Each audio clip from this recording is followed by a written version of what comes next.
probabilidad, porque los pacientes preguntan, dirán, ¿en qué riesgo usted? Bueno, se lo explicará el urólogo, pero de pronto también pueden ustedes, en cierta manera, tener como base, ya sé que les pueda pasar a algunos de ustedes, caballeros o algún familiar, esa relación que veíamos entre el plejo prostático, entre esas ramas cavernosas que tendrán, bueno, lo entenderemos más adelante, hacia cuerpos cavernosos, cuerpos eréctiles a nivel del pene, y la cercanía que hay entre este ramito, entre el ramo perineal, ya el ramo terminal del pudendo, ese nervio perineal profundo del pudendo, que se va a transformar en nervio dorsal del pene, sensitivo para la región del glande. Entonces, los riesgos de tocar esos nerviecitos pues, puede traer sus subsecuentes problemas en disfunciones eréctiles a nivel de próstata. Quedó esa parte clara, ¿cierto? Con respecto a las glándulas de Mary Cooper, también tenemos que hacer el mismo ejercicio. Ya las miramos, las ubicamos, les pusimos funcionalidad. Nos faltó fue poner irrigación y inervación. Pero estando en un diafragma pélvico, siendo parte, porque me dicen que está en el espesor del diafragma pélvico, pues deberé pensar en qué nervio viene por ahí. La imagen anterior inclusive me sirve, porque si voy pensando en los nervios del diafragma pélvico, porque tengo nervios que son posteriores, la glándula de Mary Cooper está en la base de ese diafragma pélvico. Buscaré los nervios que transitan por ahí, sin comentarios. Y si busco arterias, ojo, miren lo que pasa por aquí. La literatura me plantea esto. Cuando me plantea esto como plexo pudendo interno, ¿qué será eso? Ahí le hace falta, y algo que debo diferenciar. Voy a hablar de ramos perineales del pudendo porque le dan inervación a esa porción del diafragma pélvico donde están las glándulas de Mary Cooper. La cosa es, cuando me hablan de un plejo pudendo interno y un nervio pudendo interno, hay uno que es principal y uno que es secundario. ¿Cuál es el principal? El plexo. Y si me hablan de plexo, me están hablando de quién? De las fibras nerviosas que van cabalgando por las paredes arteriales.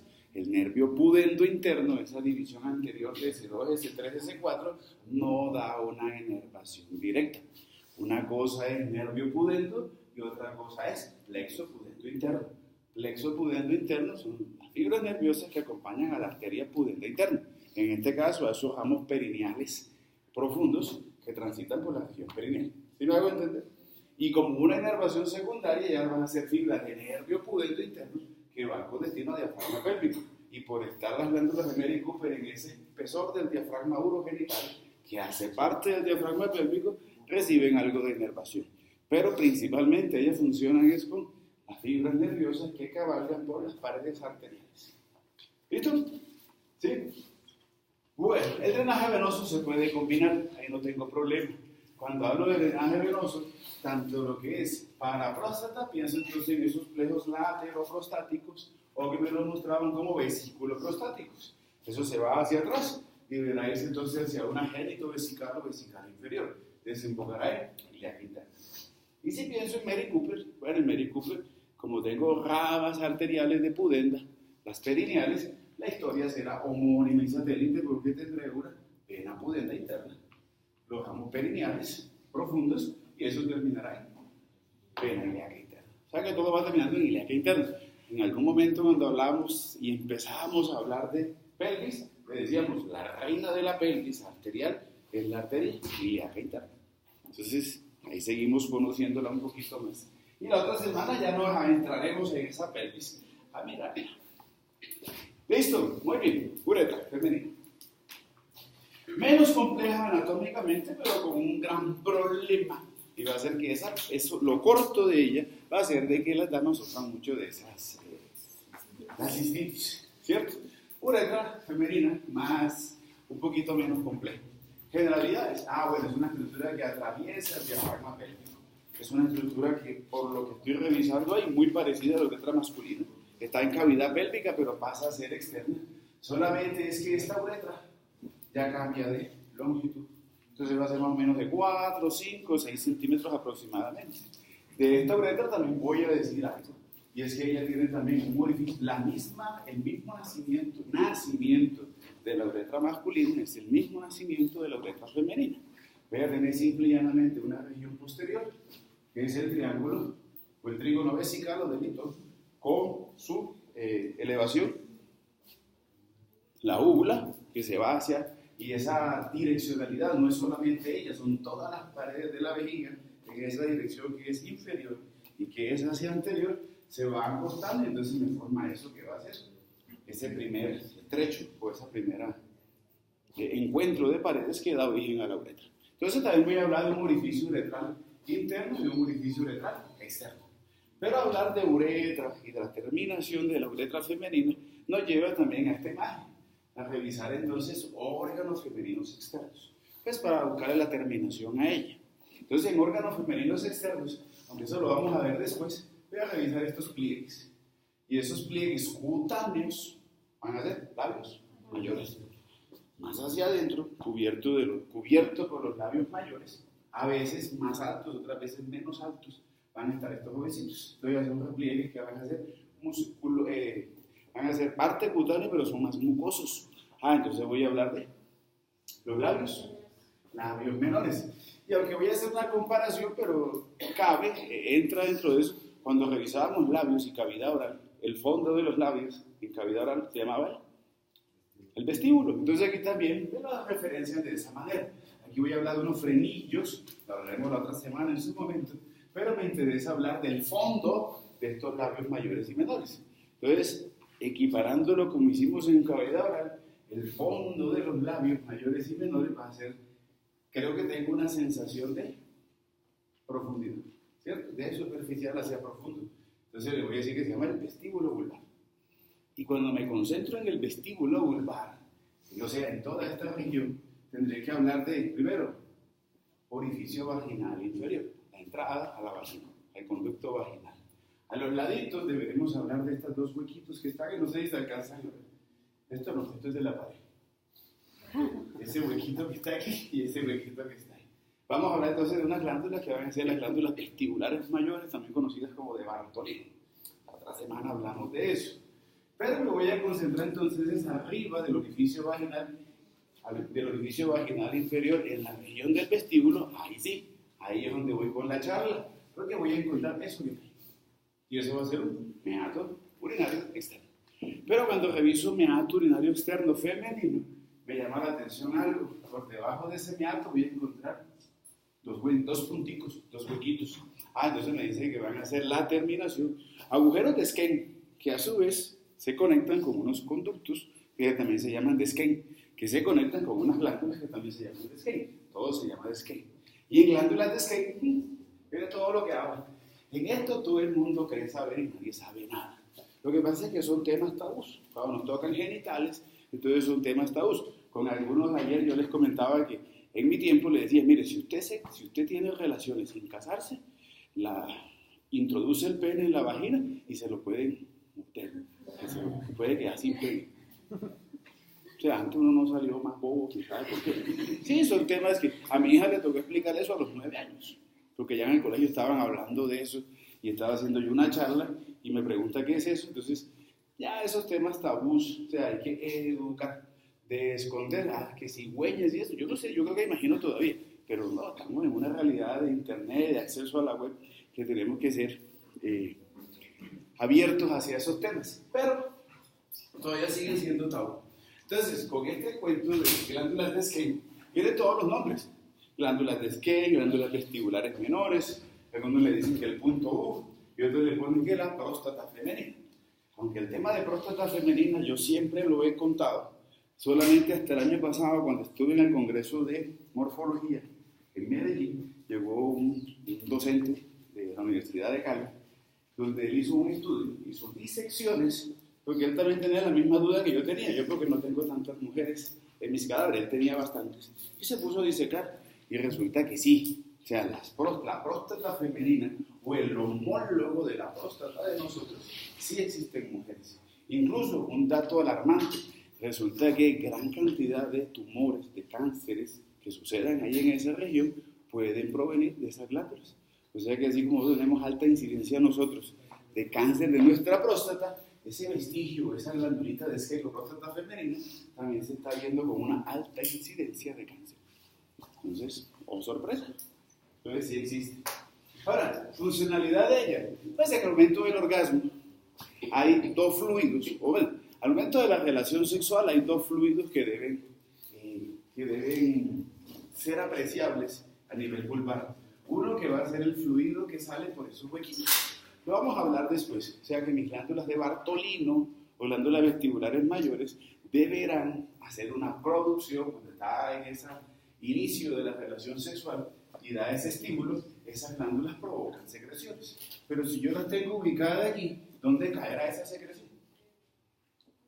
Debe caer seguramente en la cercanía de este orificio vaginal externo, luego entonces sirve de lubricación. Entonces la lubricación de la mujer por las glándulas vestibulares mayores o de Bartolino, más mi lubricación que venía de las glándulas de Mary Cooper, ya no es solamente alcalina, sino que esa viscosidad que yo les contaba ayer, que sale al momento de la erección preparando a la uretra, también deberá entonces servir como un medio de lubricación para una penetración. ¿Sí o no? ¿Estamos de acuerdo? Eso es uno de los fluidos. Y con las glándulas vestibulares, ¿eso es qué? Es el momento del orgasmo. Por eso algunos textos hablan de la eyaculación femenina y que ese orgasmo va de la mano de pronto con salida de fluidos. Es esa, es la que se produce aquí. Y la voy a ubicar aquí. Ahorita le muestro otra figurita. Esas glándulas van a estar ubicadas aquí. Hablar de uretra, necesitamos hablar de las glándulas vestibulares menores o de Skene. ¿Por qué? Por la relación que hay entre este orificio o este meato urinario externo y dos puntos que están debajo, que van a ser los orificios de salida de esa matriz. ¿Sí me hago entender? Sí, ¿cierto? Veremos otra imagen. Mete. ¿Me está mostrando esto? Uretra. Perdón, conducto vaginal, tiene que ser. Sí, estoy bien. Aquí estoy en uretra y esto es conducto vaginal. Y aquí me está mostrando los orificios de las glándulas de Skene. En esa transición, lo que me está mostrando lo verdecito demuestra que entre transición de uretra y conducto vaginal voy a encontrar glándulas periuretrales, las mismas que tenemos nosotros, que sirven de lubricación de la uretra, pero ahí también voy a encontrar glándulas que van a ser parauretrales o de Skene, que también se conoce con esa lubricación, como esa próstata o punto U femenino. ¿Sí? ¿Ubicados? ¿No problema? Viene la pregunta. Irrigación de la uretra. Esta la tengo para después. Yo sé que me lo iban a preguntar, pero después, cuando hablemos de pudenda interna, como arteria y como nervio, cuando estemos en el reproductor masculino externo y femenino externo, hablamos de la irrigación de toda la uretra. Entonces, la otra semana. Bueno, listo con uretra femenina. Sin problema, sencillito. Ahora, ¿qué pasamos? Órganos genitales femeninos. Y tendremos que hablar entonces de esto. Bueno, en este corte ya lo veo mejor. Estoy hablando de esto. Estoy hablando de un conducto que va a ser mediano, que es único, que va a tener propiedades de ser contráctil, que también tiene propiedades de alargarse, de contraerse, o sea, se modifica dependiendo porque es el órgano femenino de la copulación, del sexo. De eso se tiene como un conducto también que va a tener propiedades musculomembranosas. Y aquí también ya entramos en otro tabú que es necesario hablar. Porque en los tabús, pero es también parte de esa desinformación que a veces dan los medios en películas y en la venta de productos. Entonces es que tiene que ser largo, el pene tiene que ser largo y amplio y gordo y ancho para el placer. No, pero si miramos un conducto vaginal, tiene en promedio 7 a 9 centímetros. Y si va a albergar al pene en el momento de la relación sexual, sí, cambia de tamaño, pero mira hasta dónde llega, hasta 14. Entonces, desmitificar también que, bueno, lo que dije alguna vez, pero voy a obviar esos comentarios. Ahora, ya lo habíamos dicho, pero es que, o sea, corto, juguetón o largo, perezoso.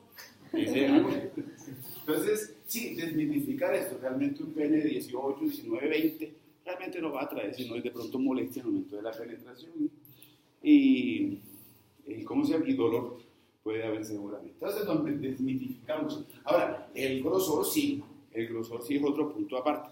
Ahorita revisamos por qué.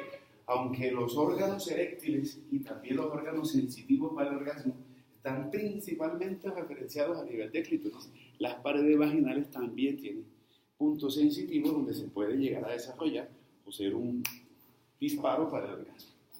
Pero revisemos esto primero. Entonces, cuando reviso canal vaginal voy a hablar de lo mismo. Voy a tener lo que revisábamos ahorita en el fondo del vestíbulo, vulva, externamente, la entrada. Entonces hablo de un orificio vaginal externo. Pero si sigo este recorrido, me dice primero, el conducto vaginal no es vertical, sino que va a ser oblicuo, que es una oblicuidad que va de abajo hacia arriba y que va de adelante hacia atrás. Y esa angulación, porque estoy viendo angulaciones, me dice que están en promedio de unos 60, 70 grados. Pero cuando sigo este conducto vaginal y pienso en el orificio vaginal interno, estoy viendo que hacia arriba, lo que es conducto vaginal, tiene una relación con esa estructura que está allá arriba. ¿Qué va a ser? Útero. Entonces tenemos que hablar de útero, aunque después hablaremos más profundamente de él. Hoy lo necesito. Porque voy a hablar de un útero como una estructura muscular. Ya sabemos, ya siempre saben que sirve. Cumple las dos funciones. Alberga, porque va a ser el sitio de la gestación, pero también en su momento expulsa. Por la contractilidad expulsa al bebé. Del útero me dicen que es un órgano que tiene forma como de una pera, que mide entre 6 a 7 centímetros. Cuando lo vean, se van a quedar unos maravillados de ver un útero y que ahí quepa un bebé. Ahí les tengo úteros para que lo miren. Y me dicen que él va a tener en promedio esto. Me dicen que va a tener un cuerpo, bueno, como todo espacio, seguramente aquí voy a revisar un fondo, aquí voy a revisar un cuerpo, aquí voy a revisar un cuello, un istmo, y aquí voy a revisar un cuello. Entonces puedo ser muy específico y decir que la porción superior o el orificio vaginal interno se relaciona con el cuello uterino. Y esa relación que hace con el cuello uterino, le voy a decir el fornix vaginal. Acuérdense, el fornix faringio o laringio era la parte más superior. En este caso, el fornix vaginal o esa cúpula vaginal me hace referencia a esa relación, a esa intromisión que hace el útero, el cuello uterino y ese abrazamiento que hace el conducto vaginal. ¿Estamos? Ahora, ¿qué queda de esa relación? ¿Qué queda de esto? Voy a hablar lo siguiente, aquí lo veo mejor. De esa intromisión que hace el útero en el conducto vaginal se forma algo que se llama unas zanjas. Esas zanjas las van a encontrar con ese nombre, o también le dicen fondo de saco vaginal. Si pienso en fondo de saco vaginal, tengo esto que será posterior, aquí será lateral y aquí será anterior. ¿Para qué sirve? Sudando. Los temas son muy fogosos. ¿Para qué sirve? Depósito de espermatozoides. Al momento de la eyaculación, parte de los espermatozoides se van a depositar ahí, bueno, y después yo lo veo en ejemplo, algo eso sí. Entonces, esos fondos de saco vaginal servirán como sitio de depósito de espermatozoides. Listo, muy bien. ¿Problemas hasta ahí? ¿Dudas o preguntas? ¿Ninguno? Avancemos. Miremos esa morfología interna. Entonces, cuando me hablan de morfología interna, me dicen que es una colposcopia, o sea, el examen interno del conducto vaginal. Una vista posterior, una vista anterior. No la tengo en color, está en blanco y negro. Las dos caras, o sea, hice un corte, en este caso un corte coronal. Estoy viendo la mitad posterior y aquí estoy viendo la mitad anterior. Características del conducto vaginal. ¿Ya vieron eso listo? ¿No? Bueno, espesor aproximadamente de las paredes 3-4 milímetros y es un epitelio que es plano y estratificado. Lo segundo, tercero, cuarto, por ser una estructura que cambia de posición porque va de 7 a 9 y llega hasta 14, seguramente en estado, digamos, de reposo, pensando en el otro estado que debe ser el aumento de la relación sexual, pues obviamente al estirarse, por eso le voy a ver eso. Eso es característico de todas las estructuras anatómicas que hemos conocido que cambian de tamaño y que en estado de reposo se van a ver como arrugadas, se ven a ver unos pliegues vaginales transversos, como esas arrugas, se ven como levantadas, ¿cierto? Segundo que voy a revisar, bueno, la mucosa que es rosada, pero en esta se ve mejor, en esta casi no se ve. En la región posterior, en la pared posterior, voy a encontrar una columna, le voy a decir columna posterior. Aquí sí se alcanza a ver en la pared anterior una columna, que es la columna anterior. Y Buchet me trata de mostrar algo. La columna anterior vaginal, cuando sube, cuando va hacia la parte más superior, antes de llegar al fornix faringio, se bifurca. ¿Y qué forma? El triángulo de Pauling. Triángulo de Pauling. ¿Leyeron Pauling? ¿Leyeron conducto vaginal? El triángulo de Pauli tiene una relación importante en ginecología, así que se la cuento. Ahora, con base en esto y revisando esta pared, me llama la atención algo. Las dos paredes tienen algo de particular, pero me interesa mucho más la pared anterior. Pared anterior, caballeros y también damas. La pared anterior, desde el orificio vaginal externo, 5 centímetros, introduciéndose dentro del conducto vaginal contra la pared anterior de la vagina, está el llamado, conocido y poco explorado punto G o punto de Grafenberg. Ese punto G o punto de Grafenberg implica, se dice, se cuenta, es cierto, que su estimulación o su buena estimulación, además de la estimulación clitoriana, va a hacer de que el orgasmo pueda ser más fuerte. Entonces, en sexualidad todo se explora. Claro que eso se explora es entre parejas, se habla entre parejas. De ahí por eso las posiciones. De pronto en una posición puede ser más placentera una relación o puede ser más fuerte un orgasmo, es dependiendo de eso. Por eso les decía que no solamente el clítoris, y ahí en un grosor, si pudiéramos entrar a analizar que de pronto más que el largo de un pene, el grosor puede ser un factor más importante en esa estimulación. El roce externo de los dos cuerpos en ese proceso de relación sexual pues hará de que el clítoris se estimule.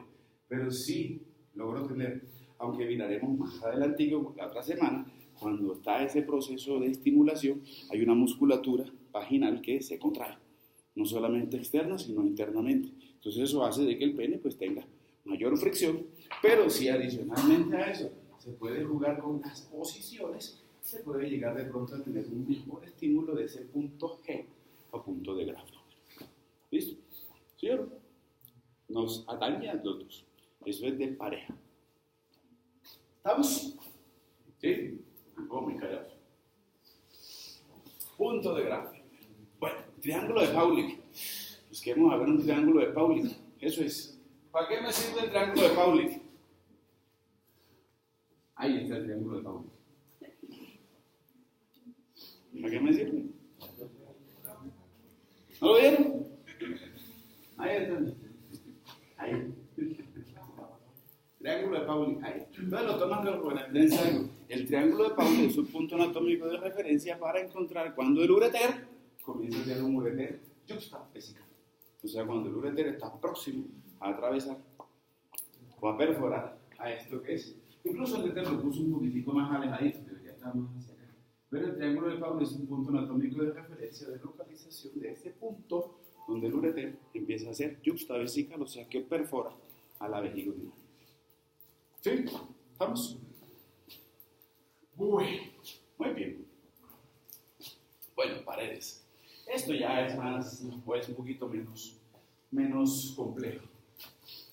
Ya habíamos revisado eso. Tengo dos paredes, una pared que va a ser anterior y una pared que va a ser posterior. Pared anterior. La habíamos revisado con un tabique, ¿qué era el tabique? Vesículo vaginal. O también le decíamos la fascia de Albano. Listo. Vale, obviamente. Entonces puedo decir que si le busco relaciones a este canal vaginal, voy a encontrar las relaciones anteriores, vejiga urinaria y también relaciones con ureter. Comparto pared, entonces hablo del tabique, vesículo vaginal o fascia de Albano. Le busco relaciones posteriores. Entonces hago lo mismo, hay unas relaciones con órganos, pero también con una pared que es común para las dos cosas. En este caso una relación que es como recto. Yo voy a hablar de unas relaciones con una pared que se comparte, que va a ser la pared. O el tabique, recto vaginal. Listo. No me preguntaron por la próstata masculina, por el punto G masculino, perdón.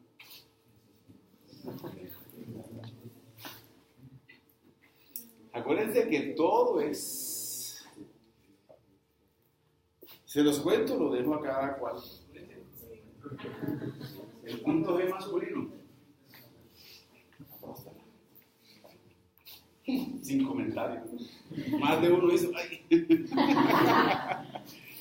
En las técnicas, lo leerán porque tendrán seguramente que leerlo. Hay técnicas incluso dentro de todos estos compendios que hay de esto de relaciones sexuales. Hay técnicas en las cuales la introducen y hay hombres que les gusta que en el momento de la relación sexual la estimulación prostática puede hacerse de dos maneras. Se puede hacer en la región perineal, pero hay que hacer mucha presión en ese masaje de la región perineal para lograr estimular la próstata, o un masaje directo a través del conducto anal. Ya todos pusieron la cara y nada, no quiero el punto G, no le llamó la atención el punto G. Pero para que sepan que eso deben saberlo, porque seguramente hay alguna historia clínica, de pronto, a veces pacientes que cuentan eso. No, a veces se queda admirado de pacientes que si uno preguntara le cuentan su vida privada, y a veces hay que saber escucharlos. De pronto cuentan ese tipo, para que no se alarme.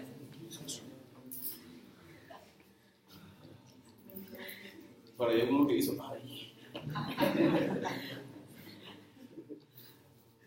Si van, no voy a decir. Después no editan los videos y tengo problemas. Bueno, esta imagen vuelvo entonces a lo mismo. Esta imagencita es bonita porque me muestra eso que tanto hemos hablado y que tanto he molestado, pero es necesario saberlo.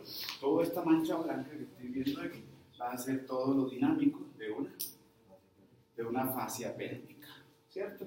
Esa porción sacro, recto, génito, vesículo pubiano que hemos visto. Esa disposición de fascia pélvica que va desde el sacro, que aborda el recto, que después del sacro va conducto vaginal, útero, pero que también comparte inserciones recto con útero, recto con vejiga, sínfisis del pubis con vejiga. Ya hicimos ese ejercicio, no vuelvo a hacerlo, pero vuelvo a recordarle lo necesario de conocer ese medio de fijación. Bueno, vascularización. La literatura, cuando me habla de vascularización del conducto vaginal, se centra básicamente en dos jovencitas. Ya sabemos de que debo hacer una lista de las que vayan a ser principales y otras que vayan a ser secundarias. Si pienso en las arterias principales para el conducto vaginal, voy a pensar en las ramas vaginales que nacen de la uterina y voy a encontrarlas la arteria vaginal larga. Ya se los había contado, la vaginal larga puede tener dos orígenes.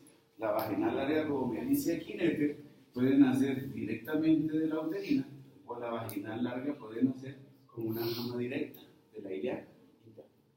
Esas dos eventualidades las tengo. Esas son las principales. Voy a cambiarles la lista y miraremos unas accesorias. Cuando miro esta y reviso unas accesorias, entonces por eso digo que deben haber principales y accesorias, porque yo no puedo desligar la historia de una uterina con su rama vaginal y no puedo desligar la historia de una vaginal larga, por lo menos con esta que viene aquí. La pudenda interna es la arteria de la región externa vaginal. La pudenda interna da una irrigación no solamente a lo que es vulva, sino también a los cuerpos eréctiles. Los cuerpos eréctiles están un poco más profundos. Vamos a mirar la otra semana.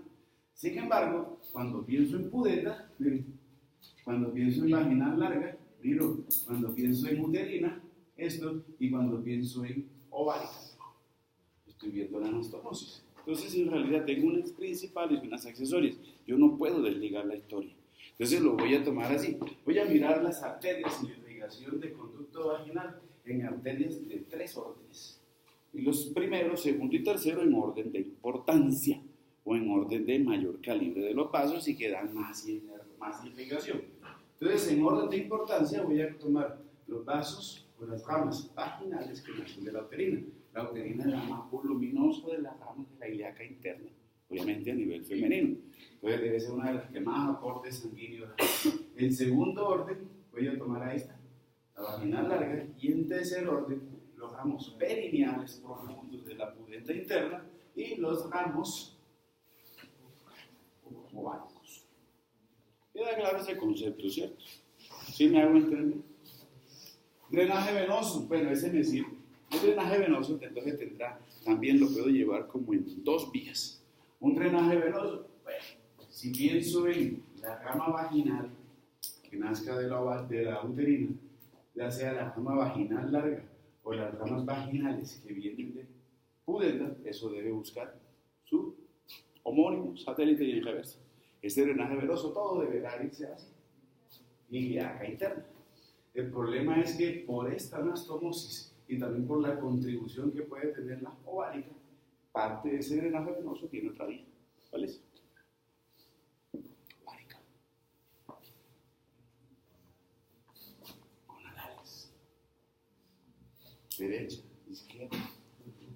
la derecha termina en cava.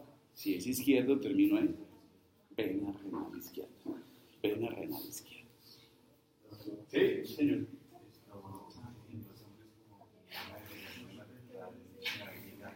Bueno, voy para otra, todavía me falta una partecita, todavía me falta algo en la irrigación y el drenaje venoso, pero doy esa estocada ahorita al final. Espere tantito.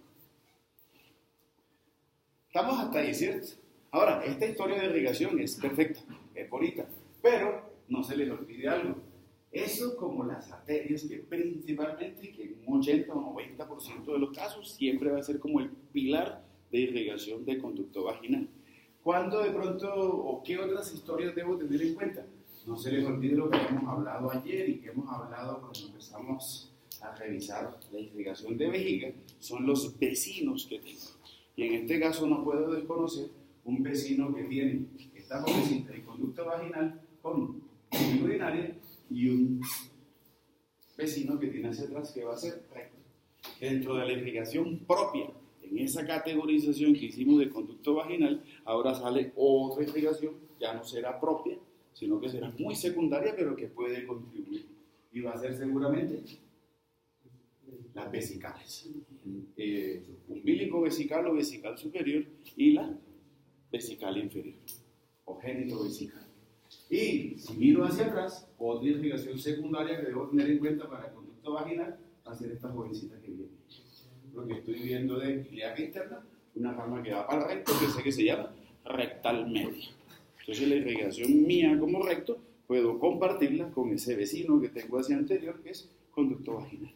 O sea que la irrigación hay que mirarla desde ese punto de vista amplio. El drenaje venoso no va a cambiar. ¿Por qué? Porque si tomo drenaje venoso por umbilico vesical, o sea, vesical superior e inferior, termina en ilíaca interna.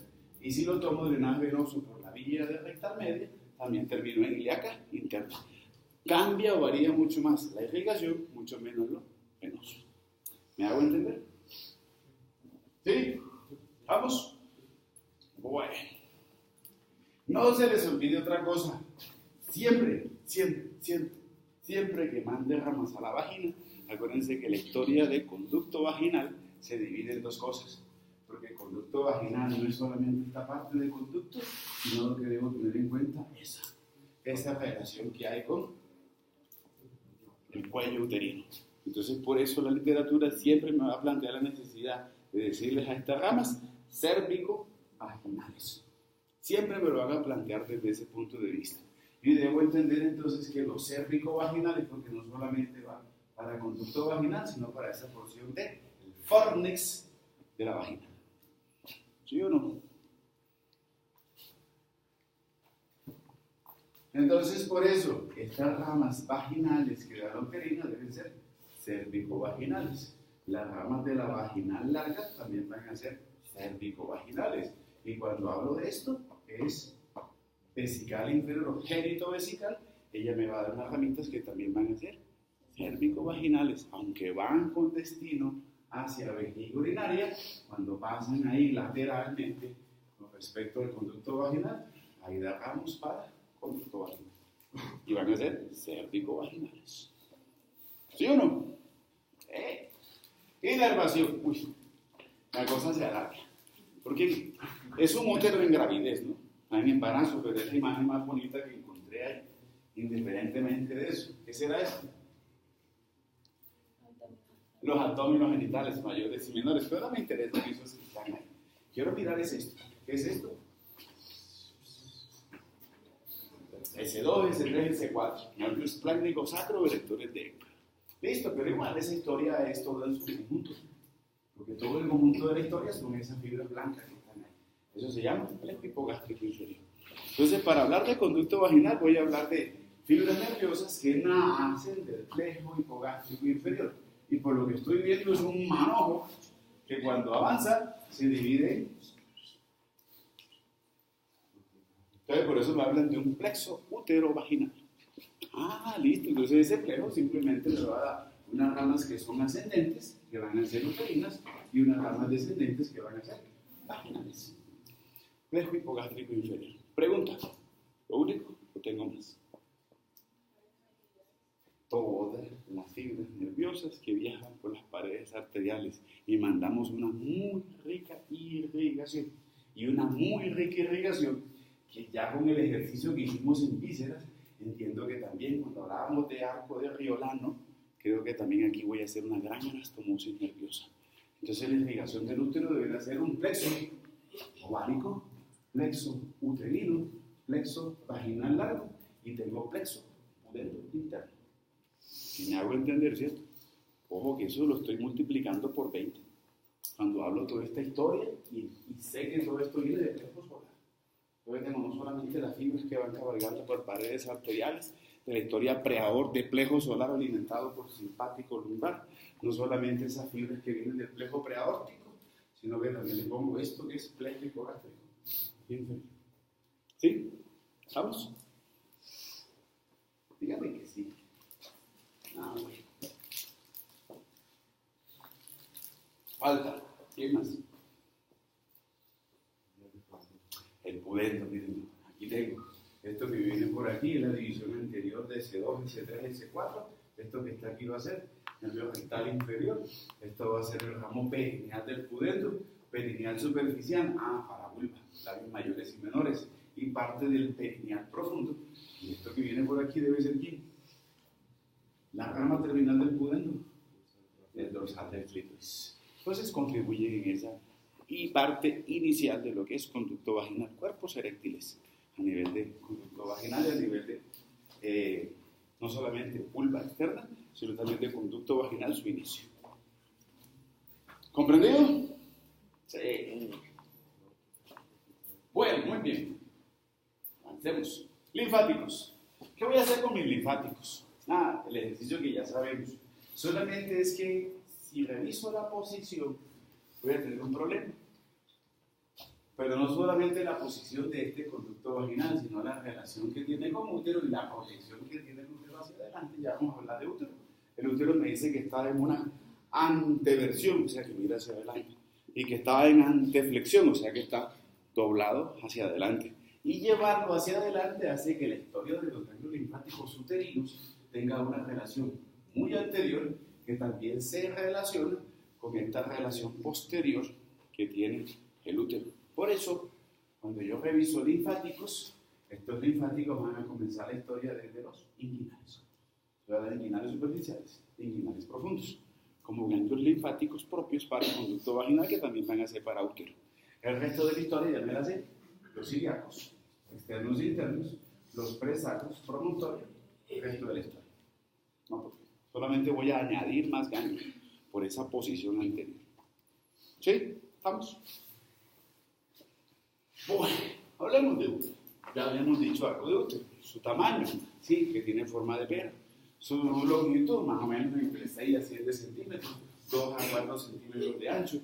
Por ser una bolsa o por ser un espacio, le debo revisar eso que ya también dijimos. Revisemos. Bueno, la anteversión y la anteflexión es de 120 grados aproximadamente. Pero el problema de este útero va a ser las posiciones que tiene. Hay diferentes grados. El grado 1 de flexión o de anteversión es así, o normal, como 0. Voy a tener grado 1, grado 2, grado 3 o grado 4, dependiendo de dónde lo tome. Grado 0, grado 1, grado 2, grado 3 y grado 4. Hace referencia a los grados, lo van a ver con el doctor Uribe, con los ginecólogos allá, hace referencias a la posición o el doblez que va a tener el útero. Pero también puedo catalogarlo en 3 grandes. Digámosle, no voy a decir patológico, porque puede ser normal sin ningún tipo de manifestación. Esto puede transcurrir normal en la vida de la mujer. La complicación va a ser al momento de la concepción. O en su defecto, puede hacer 2 cosas. O que la posición del útero impide que haya una concepción, o al momento de la concepción se endereza el útero. No sé si me hago entender. Sí, las 2 cosas pueden suceder. Entonces voy a empezar primero en una posición normal, que es donde va a estar. Pero también me dicen cómo él puede, literalmente, el cuerpo del útero estar más hacia posterior, o sea que ya no va a ser 60-70 grados, se disminuye la angulación que hay de relación entre conducto vaginal con útero. Entonces se llama una retrocesión. Retrocesión. Lo tercero que puedo encontrar es que además de poder estar hacia atrás, puede estar el doblez, no hacia adelante, sino hacia atrás. Entonces habla de una retroflexión. Y la tercera que puedo encontrar ya no es la demasiada inclinación hacia atrás, sino una demasiada inclinación hacia adelante. Entonces se llama de una anteflexión. ¿Estamos? ¿Sí me hago entender? Sí. Bueno, hablemos de este jovencito. Busquemos otro. Por ser un hueco, ¿qué le voy a buscar? Esto. Ustedes me dicen que él va a tener un fondo, que va a tener un cuerpo, que va a tener un istmo, y ese istmo es un sitio de transición entre cuerpo y esto que está ahí, que ya sabemos que es el cuello uterino. Y en posiciones y en diámetros puedo darles dos o tres longitudes. Primero, la región del cuello, más o menos 2.5 centímetros aproximadamente. La región del cuerpo, 3.5, lo que es cuerpo con fondo. Y el istmo, que más o menos puede medir 0.5 centímetros, medio centímetro aproximadamente. ¿Qué debo tener en cuenta entonces? La región del fondo. Porque si miro el fondo, que además de ser la parte más dilatada, me dice que en el fondo, hacia los lados, voy a encontrar esto. Dos proyecciones. Y esas dos proyecciones le voy a decir los cuernos uterinos. Y para mí, cuerno uterino tiene doble significancia. Porque cuerno uterino, o triple significancia.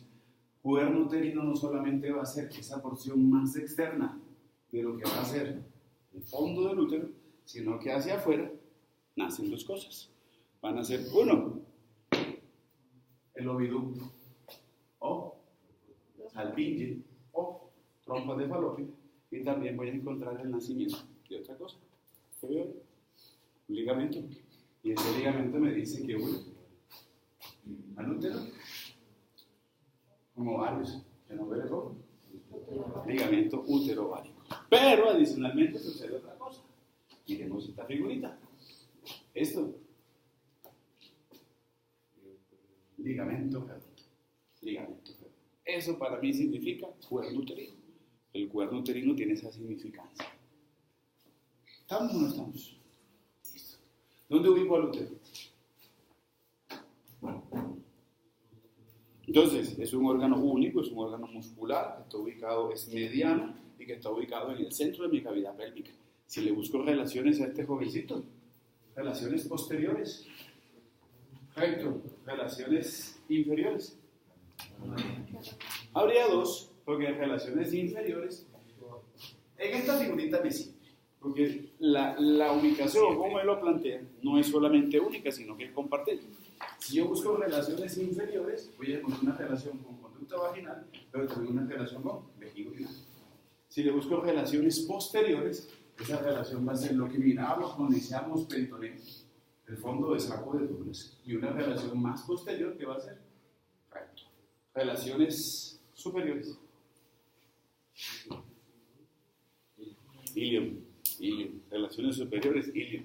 Vuelvo y la devuelvo porque ya se me las habían planteado cuando estábamos en el ilium, buscábamos relaciones abajo, en el hipogastrio con útero, ahora me devuelvo y una relación que va a tener ahora el útero va a ser con ilium. Listo, lo tengo ubicado. Bueno, avancemos un poquitico. Bueno, cuando pienso en esto, que es el istmo, como todo estrechamiento, como hicimos en la trompa faringotimpánica, el istmo es un puente que me comunica dos cosas. En este caso, ese istmo de 0.5 centímetros me va a significar dos cosas. Uno, la relación o la comunicación que va a haber entre el cuerpo y el cuello. Pero también, cuando tengo istmo, debo pensar en dos orificios, porque voy a encontrar a todo este cuello uterino que tiene dos orificios, un orificio cervical externo y un orificio cervical interno. O sea que el orificio cervical interno lo ubico a nivel del istmo de esa región del cuello uterino. ¿Qué tiene de particular eso? Terminando la historia de esa intromisión que yo le llamo a la manera en que el cuello uterino se proyecta hacia el conducto vaginal, ¿cómo puedo encontrar o cómo me imagino el cuello uterino? Si le hago toda la forma y obvio ese corte, ¿qué forma tiene? Cuadrado, romboidal, hexagonal, cilíndrico. Entonces vuelvo a lo mismo. Sí, igualito. La trompa de Facebook, igualito. La intromisión que hace el cuello uterino hacia el conducto vaginal me dice, quitando esto veo que es redondeado. Entonces, si cuando se hace la prueba de Papa Nicolau, cuando se van a hacer esas histologías y entro con el espéculo a través del conducto vaginal, el frente, lo que yo voy a mirar en el fondo del canal vaginal va a ser la proyección del cuello uterino hacia el canal vaginal. ¿Qué forma tendrá? Circular. Eso es lo que me dice Nether, me dice Moore, la forma circular. Y eso se conoce comúnmente como el hocico de Tenca. El hocico de Tenca. Hocico con H, ¿no? El hocico de Tenca. ¿Sí? Vamos. Hocico de Tenca. Estructura. Tengo la exposición a las 7:30. De la estructura, es una estructura básicamente muscular. Voy a encontrar el músculo del útero, se llama miometrio. Menos que no lo hayan visto todavía, ¿cierto? ¿Ya? Bueno, el miometrio. ¿Y qué tiene de especial el miometrio? Bueno, Nether me trata de contar eso ahí. Pero ya les había contado que el mismo ejercicio que hacíamos en estas bolsas que se dilatan, también lo voy a hacer en el útero, que cuando lo conozcamos entenderemos por qué la mejor organización de esta fibra. ¿Qué me dice? Me dice que tengo una capa muscular que es externa y que son fibras que tienden a ser como transversales. Que tengo unas fibras internas que van a ser circulares y una capa media donde se entrecruzan, donde se entrelazan las externas transversales con las internas circulares. En últimas, ese es todo ese trazado. Toda esa imagen que me muestran ahí en ese esquema es mostrándome la direccionalidad de las fibras para entender por qué eso necesita ser dilatado y que vuelva a una posición normal. La buena disposición de fibras musculares va a permitir las dos cosas. Una muy buena dilatación, pero a la vez una regresión después del parto a un útero en condiciones muy similares, no completas, pero se asemejan a las iniciales. Bueno, me recuerda que quedamos por ahí, seguimos entonces el lunes. Terminamos útero y pasamos al reproductor masculino femenino externo y pasamos a miembro inferior.